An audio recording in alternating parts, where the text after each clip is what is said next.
What's going on, everybody? It is GameBad7. Final Fantasy Tactics, the Ivalice Chronicles comes out on September the 30th. There's been a lot of opinions out there about content that's not going to be included in the Ivalice Chronicles that we got in the War of the Lions. And I've found in a lot of the videos I've made going over the announcement, the interviews, the reason why it's not included, a lot of replies are that people either don't remember what the difference is between the PS1 and PSP version, or they only played one version and not the other.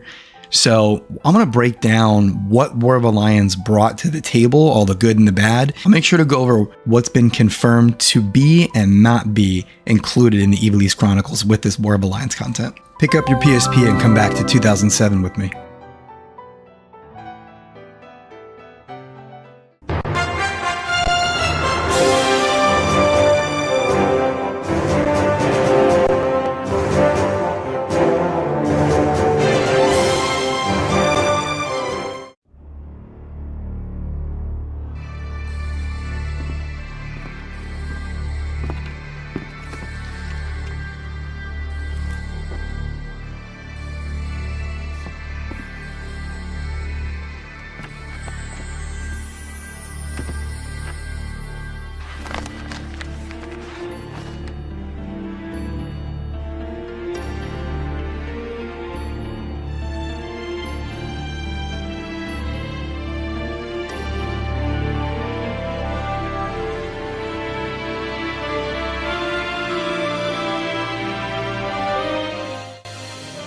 I was getting goosebumps just watching that.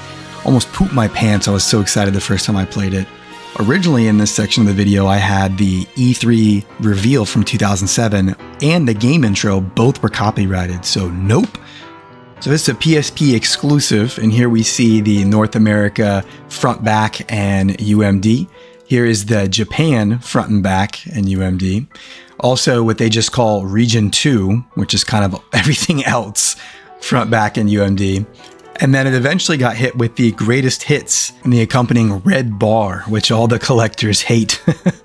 And then in 2011, there was an iOS release for the game, and in 2012, an iPad release for the game. And I've actually played this on iPad. It's not that bad, but the touch controls are definitely something to get used to. So how did the War of the Lions come to be? There was an initiative at Square called the Ivalice Alliance. Is basically set up to bring forth games within the settings of Ivalice, which Final Fantasy Tactics and Final Fantasy XII take place. I would say Vagrant Story, but Matsuno has recently pretty much said that's not the case, but I wonder if that's kind of like he's not allowed to say it's an Ivalice kind of thing. But anyways, it's similar to the Final Fantasy VII compilation and the Fabula Nova Crystallis compilation, where it's a subset within its own Final Fantasy settings. Now, while the setting itself of Ivalice was created by Yatsumi Matsuno, the original director of Final Fantasy Tactics and the Ivalice Chronicles, the Ivalice Alliance was originally created by Akitoshi Kawazu, which, if you know Kawazu Saga, is what you come to think of. He's the Saga Sekko king. Now, the game's made from the Ivalice Alliance, and it's going to make sense when I start talking about some details of what was in the War of the Lions. But obviously this game, Final Fantasy Tactics War of the Lions, you then had Final Fantasy XII Revenant Wings, which was a sequel following the events of Final Fantasy XII that came out on Nintendo DS. Then you had Final Fantasy Tactics A2 Grimoire of the Rift, which was a sequel to Final Fantasy Tactics Advance, which was also for the Nintendo DS. And then lastly, you had Final Fantasy XII, the International Zodiac Job System, which came out in 2007 and was the international version of Final Fantasy XII for the PS2 that didn't come west. So War of the Lions. It's based on the Japanese version of Final Fantasy Tactics from 1997. Now, the North America version of Final Fantasy Tactics 97 had a few changes to it, like JP costs were lowered for most abilities and job unlocks, there were faster charge times, improved statistics for some major characters, and most notably, several boss units were no longer had the safeguard ability, making it possible to steal or break their equipment. The Japanese version of the PS1 game did not have that. Well, War of the Lions is based on it, so War of the Lions also, you were not able to steal specific equipment, most notably Elm Door and that wonderful Genji gear. Now, the Ivalice Chronicles is based on the 1997 version of the game. The developers of the game are Japanese, meaning they played the Japanese version of the game, meaning they were not able to steal Elmdor's equipment, which means in Ivalice Chronicles, we will not as well. But the director said the Genji armor is part of Elmdor's identity, and you can't steal someone's identity. Identity theft's bad. Don't do that. But I don't see it that way. Final Fantasy V, you stole the Genji armor from Gilgamesh. Final Fantasy XII, which I know is after this, they added a mode that we'll talk about later for War of Alliance that you can get it, but that mode isn't going to exist in the Ivalice Chronicles. There's also a new event added in Chapter 4 that we'll go over when we talk about new things added from War of Alliance that had to do with Genji armor, but again, that's not going to exist in Ivalice Chronicles. I'm really hoping it becomes available some other way, because if it's just locked in front of us, that's going to be so lame. Hopefully Final Fantasy Tactics has something to say about that. Okay, so we compared the North American to the Japanese versions of the PS1 game, and the reason is that the War of Alliance is based on the Japanese version of the PS1 game. So now let's just talk about what is different from the actual War of Alliance game to the PS1 game. The first thing you'll notice is the new cel-shaded cutscenes that were added to the game. They're honestly beautiful, and this is something that we will have in the Ivalice Chronicles. In some sort of Brave viewer, I believe is the term they use, so I imagine in one of the menus or options, we'll be able to go through and see some of these cutscenes. I don't know if it's all of them, but it sounds like they will be viewable. Now, they're fully voice acted, not to be confused with the new voice actors in the Ivalice Chronicles, the enhanced version. With voice acting being added, a new translation and script were added to the entire game. This new script that the War of Alliance brought will be included in the Ivalice Chronicles in the Classic Edition of the game, which is funny because it's the Classic 97 edition, but it has the War of Alliance PSP script. Anyways, the new script changes everything from dialogues to location names, character names, even some of the monsters, items, abilities. There's even job names that have been translated. For example, Priest has been changed to White Mage, which fits more with Final Fantasy. The script, I'd say 95% overall, is an improvement over the original PS1 version, but there are some lines that just aren't delivered or hit as hard in the PSP version than they do in the PS1 version. For example, Delita saying, "Tough, don't blame us, blame yourself or God," versus, "'Tis your birth and faith that wrong you, not I." One hits a lot harder. They're both well written, but yeah. War of Alliance also displays in 16:9 aspect ratio, which obviously is fit for the PSP's screen. Next, War of Alliance actually had some differences in the audio quality, as well as the speed and, well, I should say, slowdown times during battle. Let's take a listen to comparing the difference between the sound effects of the PSP version and the PS1 version. We'll start with War of Alliance. Now, PS1. Again, War of Alliance. And PS1. I'll let the next few roll. It's gonna go PSP first, then PS1. You can definitely hear some lower quality and just weirdness with the PSP.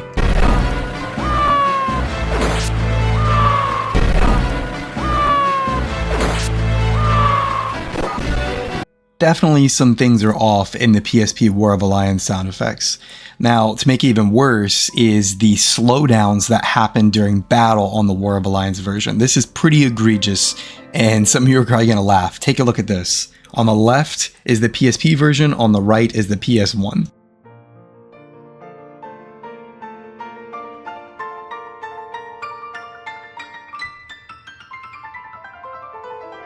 That is not a dramatization. That is actually how slow the PSP got. And when you were casting any sort of spells, magic, summons, abilities, it did that all the time, which was extremely frustrating. The War of Alliance also added several new events, which helped flesh out characters and storylines, such as Race and Beowulf here. They haven't specifically said we are not getting these, but based on the game being made from the PS1 version and these games not existing in the PS1 version, it's hard to think that we'll get these. but we are getting some expanded dialogue for certain characters. So there's a chance that either they show up or maybe show up in a different way, possibly. I would personally be really disappointed because some of these scenes add great context and are just awesome scenes between characters that otherwise are a little overshadowed. Now, not only did it add events, but it also added battles as well, to where we actually get to control Delita, which is really awesome, something we did not do in the PS1 version. It doesn't sound like these will be included either, since again, it is based on the PS1 version, and Matsuno specifically said there were no additional battles or events. It was expanded dialogue, which to me means no battles. Which is disappointing because again, it's less content. Now for two things that I think even non-War of Alliance players are aware of, especially every YouTuber's thumbnail when announcing this news, is the Dark Knight and the Onion Knight. The Dark Knight was cool because it helped drain enemies' HP or MP, and it can also sacrifice its HP to deal more damage. The job cost a whopping 6,900 JP to master, and it was just a beast to have to get. You had to level up Knight, Black Mage, Dragoon, Samurai, Geomancer, and Ninja all to level 8, and you had to kill at least 20 enemies. Now, Gafgarian was the original Dark Knight, and War of Alliance they renamed him to Fell Knight, and honestly, this class was pretty overpowered, and it was really there for the Deep Dungeon, but because of how long it takes to unlock, I really would have been okay if they left it in there because you're not getting it unless you grind the hell out of this game or you're at the end. And maybe the thoughts are is that it trivializes part of the Deep Dungeon, but I don't know. The character model looks iconic and it was awesome to be able to give Ramza these skills, but it's not going to be there. Now for the Onion Knight, once you get 6 in Squire and 6 in Chemist, you unlock it.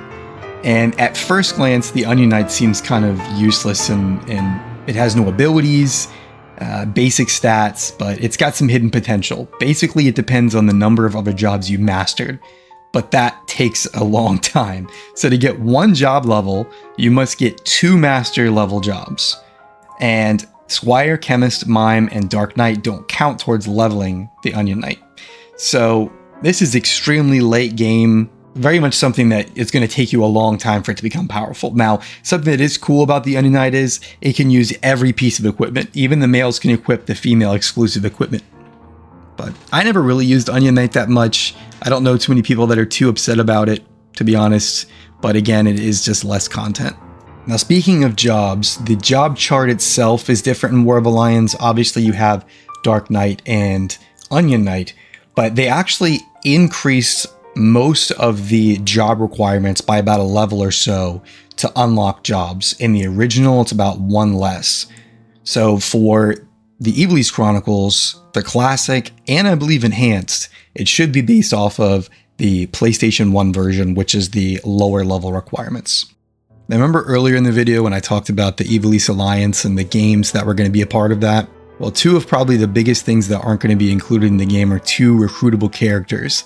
Balthier from Final Fantasy XII, and Luso from Final Fantasy Tactics A2. Now, Balthier had this really cool recruitment video and mission that you would do. It had its own battle and everything. And Balthier himself, if I'm just being honest, was pretty overpowered. He made Mustadio really just obsolete. He was a much better version of Mustadio. Very strong character, ranged character, pretty much could be in your party for the rest of the game. Now Luso, you know, unless you played A2, I think less people played A2 than probably Final Fantasy 12, and not a ton of people played 12, so I don't know. Luso's alright as far as a character, but in the game, he's basically Ramza. I mean, has the exact same Squire skills as Ramza, except he comes with Poach automatically, basically. So again, another character who just is automatically better than someone else who happens to be your main character. Not really the biggest fan of that. I'm not, you know, he won't be in the game, but I'm not really that sorry about it. But again, it's less content. The War of the Lions also increased the roster size from 16 to 24, which is nice, and it's already been confirmed that we're going to be having this in the Ivalice Chronicles as well. With War of the Lions, when you went to cast a spell or a summon or an ability, it would just say the name of the ability in a text block, where in the PS1 version, it did a battle chant. Here's War of the Lions.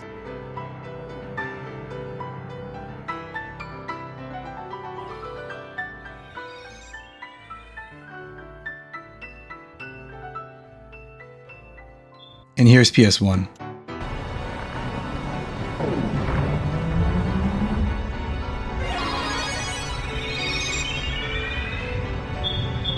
And for the Ivalice Chronicles, they're back and fully voiced.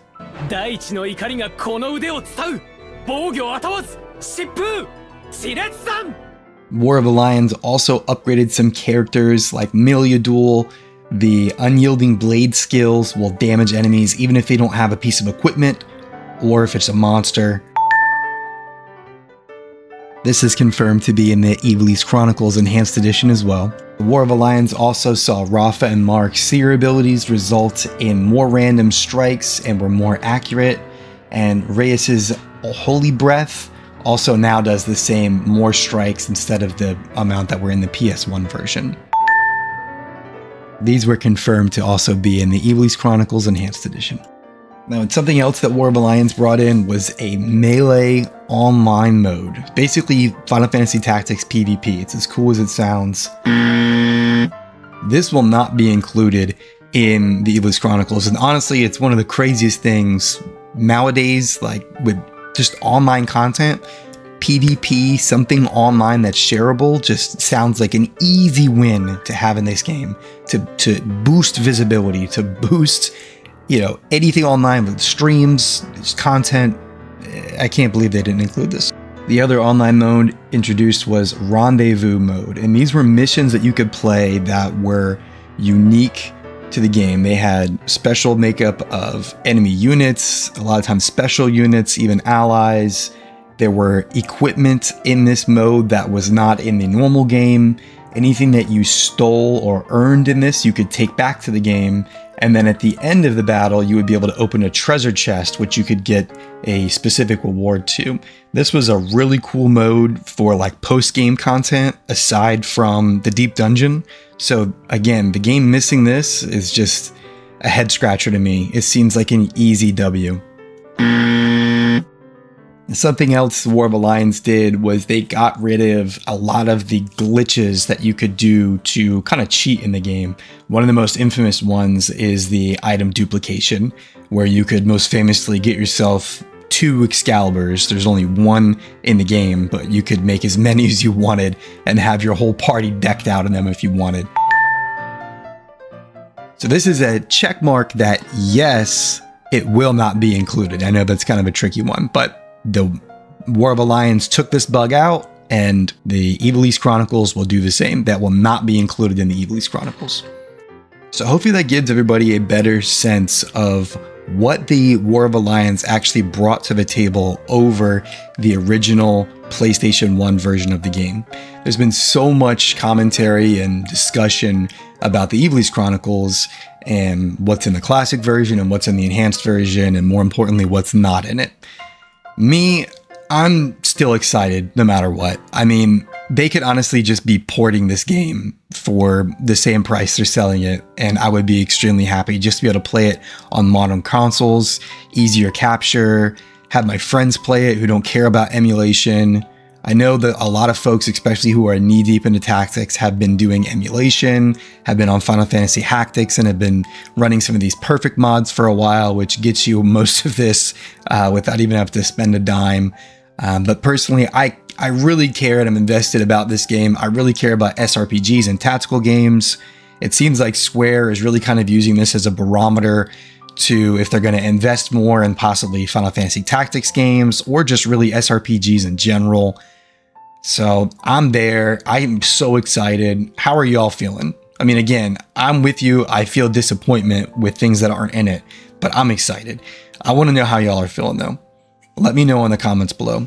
I also want to give a shout out to a couple people. J7 Jace is a YouTuber. If you YouTube anything Final Fantasy related and want to find a video on it, he's got it out there. A lot of my cut-ups are taken from some of his clips online.